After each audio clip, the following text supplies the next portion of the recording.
Aquí, papi gatito. Todos sabemos quién fue Michael Jackson, el rey absoluto del pop. Vendió más de 400 millones de discos. Sigue teniendo el álbum más vendido de todos los tiempos, Thriller. Y sus increíbles bailes son historia de la cultura pop. Hoy te traigo cosas que quizá no sepas de él, desde su relación con una llama peruana o su intento de convertirse en superhéroe, hasta algunas de sus historias más oscuras y desconocidas. Encuentra tu michipostura y fuera calcetines. Estas son 15 cosas que no sabías sobre Michael Jackson. Michael Jackson era un excelente bailarín. Uno de sus movimientos más icónicos era su famoso paso antigravedad, en el que se inclinaba de forma imposible hacia adelante, desafiando la física. Pero, ¿sabías que para lograrlo, Michael y su equipo patentaron un sistema de zapatos especiales que se enganchaban al suelo? Llevaban una ranura en el tacón que se fijaba a unos pernos que salían del escenario. Aún así, hacía falta un excelente control corporal para hacer el paso con éxito y no pegarse de morros contra el suelo. Apareció en uno de mis episodios favoritos de Los Simpson, prestando la voz a Leon, un paciente de un hospital mental que creía ser Michael Jackson. También compuso la entrañable canción Lisa, hoy es tu cumple, que aparece en el episodio. Su discográfica le tenía prohibido cantar, así que la interpretó otro artista imitando su voz. También tenía prohibido utilizar su nombre, así que apareció en los créditos como John J. Smith. De hecho, hay un agujero de gusano que te lleva desde Los Simpson a Freddie Mercury, pasando por Michael Jackson y una llama peruana. En el mismo episodio que te decía antes, Leon aparece durante 2 segundos con un monito de peluche llamado Bubbles. Es una referencia al Bubbles de carne y hueso, el chimpancé que fue la mascota y compañero inseparable de Michael durante los años 80 y parte de los 90. Lo llevaba a entrevistas, grabaciones y hasta le enseñó sus pasos de baile. En 1983, el cantante de Queen y Michael decidieron reunirse para grabar algunos temas juntos. Juntar a 2 personalidades tan geniales y tan excéntricas tenía sus riesgos y acabaron saltando chispas por la razón más tonta. Resulta que Bubbles estaba presente en todas las sesiones y Freddie se acabó hartando porque Michael interrumpía cada grabación para pedirle opinión al chimpancé. En otras versiones de la historia se dice que también estaba involucrada Louie, la llama peruana de Jackson. Conclusión: nunca trates de grabar hits en un zoológico. ¿Sabes que de pequeño le dedicó una canción a una ratita? Michael tuvo una infancia muy dura. Empezó a cantar de niño casi por obligación y su padre llegaba a castigarle físicamente si se equivocaba. Se convirtió en un chico muy solitario. Decía que sentía más conexión con los animales que con las personas, especialmente con los animales considerados feos o poco queridos. Tenía solo 14 años cuando cantó el tema principal de Ben, una película de terror en la que un niño tiene una ratita como mascota que lo protege del bullying que le hacen en el colegio. El mismo Michael también tuvo varias en esa época. La canción Ben se convirtió en su primer número 1 en solitario en Estados Unidos. Seguramente sea la primera balada romántica de la historia, dedicada a una rata asesina. La primera vez que Michael Jackson hizo su famoso moonwalk fue aquí, en 1983 en televisión, ante una audiencia brutal de casi 50 millones de personas. El público se volvió completamente loco. No se había visto nada igual hasta entonces. ¿O sí? Lo cierto es que varios artistas como Cab Calloway, Bill Bailey o Jeffrey Daniel ya habían hecho ese paso antes. Algunos bastante parecido, otros casi literalmente igual. Pero, como decía Picasso, los buenos artistas copian, los genios roban. Michael nunca dijo que lo hubiera inventado. Lo que sí hizo fue apropiarse de todo lo anterior, transformarlo y revolucionarlo. Ralentizó el paso, lo perfeccionó y lo rodeó de un halo de misterio y seducción.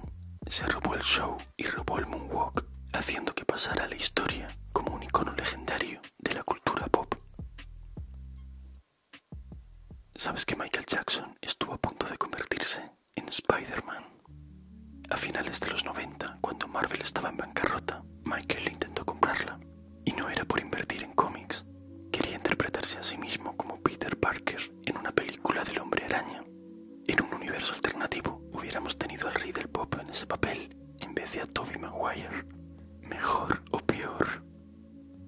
solamente Spider-Man, o Spider-Man como decimos en España, una vez irrumpió con sus gafas de sol en las oficinas de la 20th Century Fox, empeñado en interpretar a Charles Xavier, el profesor X, en la película de los X-Men del año 2000. No sé si lo hubiera hecho bien, pero desde luego el parecido físico es impresionante, de eso no hay duda. El videoclip de Thriller costó más de $500.000, una auténtica locura en 1983. Cuando acabaron de grabarlo, ninguna cadena musical quería emitirlo completo, porque era demasiado largo, duraba 14 minutos, pero también porque parecía más una película de terror que un videoclip. Michael estaba tan obsesionado con el proyecto que mandó grabar un documental sobre el proceso. El making of the Thriller fue el más vendido de la historia durante años. O sea, vendía el vídeo y luego vendía el vídeo del vídeo. Tengo que aprender de él. Le gustaban mucho los videojuegos. Tenía una colección de máquinas arcade y prefería los juegos de Sega. De hecho, tuvo su propio videojuego, Moonwalker, un beat'em up en el que repartes mamporros con mucha clase, mientras te deslizas con elegancia por la pantalla. Y curiosamente, participó en la banda sonora de Sonic 3, aunque no aparece en los créditos. A Michael Jackson le atraía mucho el antiguo Egipto. Esta fascinación es evidente en el videoclip de Remember the Time. No solo le interesaba la estética egipcia, sino también los aspectos filosóficos y espirituales de su cultura. Curiosamente, alguien en los años 2000 descubrió una escultura egipcia en un museo de Chicago con un rostro sorprendentemente parecido al de Michael. ¿Casualidad? ¿O es que acaso consiguió viajar en el tiempo, milenios atrás, y llevarse consigo a su estilista? Michael Jackson no solo tenía buen oído, se dice que tenía oído absoluto, algo que tiene menos del 1% de la población. Aquellos que lo tienen pueden identificar notas musicales sin ningún tipo de referencia externa. Por ejemplo, oyen el pitido del microondas o el sonido de un claxon y saben automáticamente que es un do o un la bemol. Para ellos es obvio, no tienen ni que pensarlo. Gracias a eso, Michael componía enteramente de oído, sin tocar ningún instrumento. Normalmente, antes de empezar a grabar, ya tenía en su cabeza toda la canción, incluidos los arreglos de guitarra, piano, bajo. Todo un superdotado musical. Lo malo es que gracias a ese don, notaba enseguida cuando los demás desafinaban. A principios de los años 80, Michael y Paul McCartney, de los Beatles, eran amigos y colaboraban juntos. Hicieron dos canciones bastante conocidas, The Girl Is Mine y Say Say Say. En una de estas charlas entre colegitas, Paul le explicó a Michael cómo funcionaba el negocio de los derechos musicales. Le enseñó que comprar catálogos musicales era una de las formas más inteligentes de generar ingresos a largo plazo, mucho más incluso que grabar discos. Parece que aprendió rápido, porque en 1985 Michael Jackson hizo una jugada maestra y muy polémica. Compró los derechos musicales de todas las canciones de los Beatles. Esto significaba que cada vez que sonaba una canción de los Beatles o de Paul o de John Lennon, el dinero iba para el bolsillo de Michael. Para colmo, el valor del catálogo se multiplicó por 20 con el tiempo. Esto le hizo ganar a él y a sus descendientes más de $800 millones. Otro momento épico fue cuando en 1992 se juntó con Michael Jordan para grabar el videoclip de Jam, MJ contra MJ, una maravilla noventera en estado puro. En el videoclip, Michael Jackson enseña a Jordan a bailar, mientras que Jordan intenta enseñarle a jugar al baloncesto. Spoiler, ambos hacen bastante el ridículo en lo que no es lo suyo, pero de forma bastante divertida. Se nota que había buen rollo entre ellos, y en realidad a Jordan no se le daba nada mal mover las caderas. Neverland, o El País de Nunca Jamás, es una isla mágica de la obra de Peter Pan, donde los niños nunca crecen y viven innumerables aventuras. Y también, muy simbólicamente, fue el nombre que le puso Michael Jackson a su enorme finca y mansión en California. Tenía un parque de atracciones privado con noria y montaña rusa, un zoológico, circuitos de quads, salas de juegos. Él decía que construyó ese lugar porque nunca tuvo infancia y quería ofrecerle a otros niños lo que a él le había sido negado. Durante años, Neverland fue también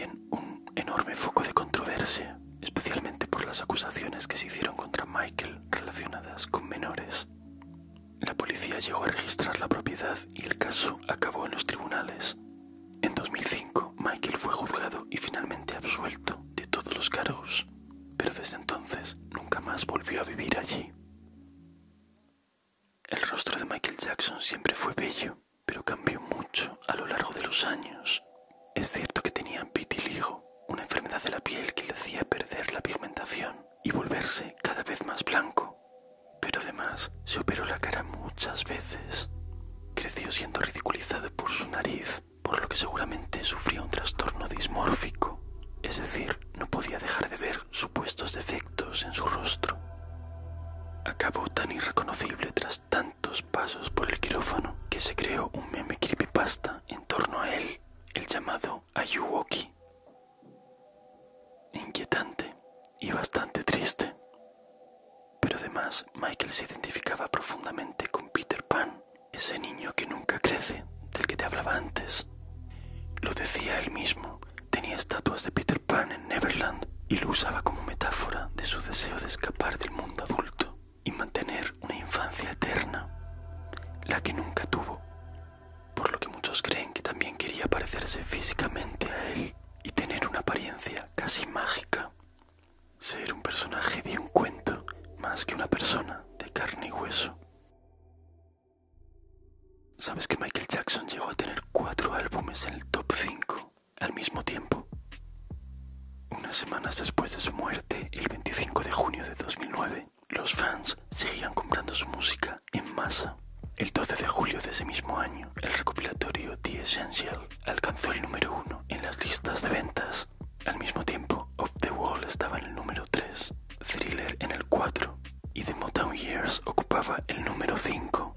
Ningún otro artista, ni antes ni después de él, ha conseguido algo así. 4 álbumes en el top 5 después de morir.